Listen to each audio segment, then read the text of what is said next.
Jauh di dalam jantung hutan Kalimantan, di antara kabut pagi dan suara-suara purba, ada sebuah keyakinan yang hidup. Sebuah cara pandang yang melihat dunia jauh lebih dalam dari apa yang bisa kita lihat dengan mata telanjang. Yuk kita selami bersama kosmos hidup dari suku Dayak Benua. Nah, kutipan ini adalah kuncinya. Bagi masyarakat Dayak Benuak, alam itu bukan cuma sekedar tanah atau hutan. Alam itu sebuah realitas yang berlapis-lapis, penuh dengan makna, dan yang terpenting, hidup. Coba deh kita bayangin sejenak, gimana kalau dunia yang kita injak sekarang ini hanyalah satu dari beberapa dimensi yang saling terhubung? Pertanyaan inilah yang jadi fondasi pandangan dunia mereka dan kita akan coba memahaminya lebih jauh. Oke, mari kita mulai dari dasarnya. Kosmos 3 lapis. Hal yang paling fundamental untuk dipahami di sini adalah, dalam pandangan ini, manusia bukanlah puncak dari segalanya. Peran kita jauh lebih dalam, yaitu sebagai penjaga keseimbangan. Ini adalah inti dari sistem religi keharingan yang mereka anut. Alam semesta itu dipandang sebagai organisme raksasa yang hidup, bernafas, dan saling bergantung satu sama lain.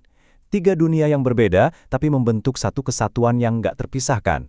Jadi, seperti apa sih tiga dunia itu? Yuk, kita coba petakan ketiga dunia ini. Mulai dari yang paling atas, kita akan lihat bagaimana mereka memandang struktur dari realitas itu sendiri. Pertama, ada dunia atas atau Leuliau. Penting untuk dicatat, ini bukan surga dalam artian tempat kita dapat hadiah ya. Ini lebih ke sebuah kondisi kesadaran tertinggi, alam keteraturan yang sempurna dan kekuatan ilahi, tempat para leluhur agung bersemayam. Selanjutnya, dunia kita ini, Leu Tanah atau dunia tengah, realitas fisik yang kita tinggali. Tapi, yang krusial di sini adalah dunia ini nggak kosong. Kita berbagi ruang dengan roh-roh penjaga hutan, sungai, dan tanah. Artinya apa? Setiap tindakan kita punya dampak langsung pada keseimbangan kosmik. Dan yang terakhir, Leu Tatau atau dunia bawah. Sebuah alam yang sering banget disalahpahami. Ini bukan neraka. Anggap saja ini sebagai sumber energi primal yang liar dan agak kacau. Bukan sesuatu yang jahat, tapi kekuatan mentah yang harus dikelola dengan baik supaya keharmonisan di dunia tengah tetap terjaga. Jadi, gimana ketiga dunia ini bisa terhubung? Ternyata mereka nggak terisolasi. Ada semacam jalur-jalur khusus yang menyatukan mereka. Pohon-pohon kosmik, gunung-gunung suci, sungai besar, dan yang paling penting, ritual adat. Lalu siapa yang bisa melintasi jalur-jalur ini? Nah, disinilah peran belian masuk. Sosok inilah yang menjadi jembatan hidup antara dunia-dunia sang navigator kosmos. Tapi apa sih sebenarnya peran mereka? Biar lebih kebayang, coba kita bandingkan. Seorang tabib mungkin fokus menyembuhkan penyakit fisik, tapi seorang belian, perannya jauh lebih besar. Dia adalah seorang penjelajah spiritual. Jiwanya melakukan perjalanan ke dunia atas atau dunia bawah untuk bernegosiasi dengan para roh. Semuanya demi memulihkan keseimbangan bagi seluruh komunitasnya. Dan bagaimana perjalanan ini dilakukan? Melalui ritual yang sangat kompleks. Dimulai dengan mantra-mantra kuno untuk membuka gerbang. Lalu, tarian trans diiringi bunyi gong. Di saat inilah jiwa sang belian melakukan perjalanan. Di alam lain, ia memberikan persembahan dan bernegosiasi dengan roh. Tujuannya cuma satu, kembali ke dunia tengah dengan membawa keseimbangan yang telah pulih. Nah, sekarang kita lihat bagaimana konsep spiritual yang tinggi ini ternyata nggak cuma tinggal di alam mitos.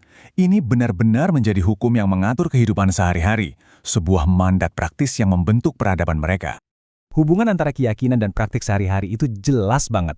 Karena mereka percaya roh tanah itu sakral, pola pertanian mereka pun diatur supaya berkelanjutan.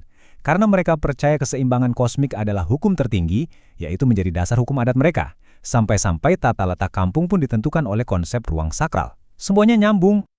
Jadi, poin krusialnya adalah ini.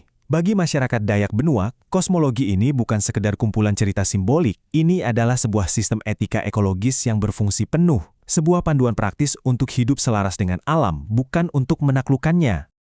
Sebagai penutup, mari kita coba tarik legenda kuno ini ke dunia modern kita.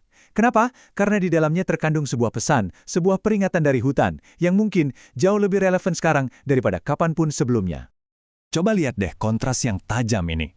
Di satu sisi, pandangan modern seringkali melihat hutan sebagai sumber daya untuk diekstraksi, alam sebagai objek mati.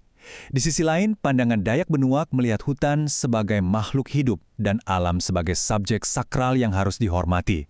Dua cara pandang yang benar-benar berbeda. Dan inilah peringatan terakhirnya, sebuah pemikiran untuk kita renungkan bersama. Jika dunia tengah rusak, maka jalan menuju dunia atas akan tertutup. Ini bukan sekedar tentang merusak lingkungan loh. Ini tentang memutus hubungan kita dengan sesuatu yang lebih besar dari diri kita.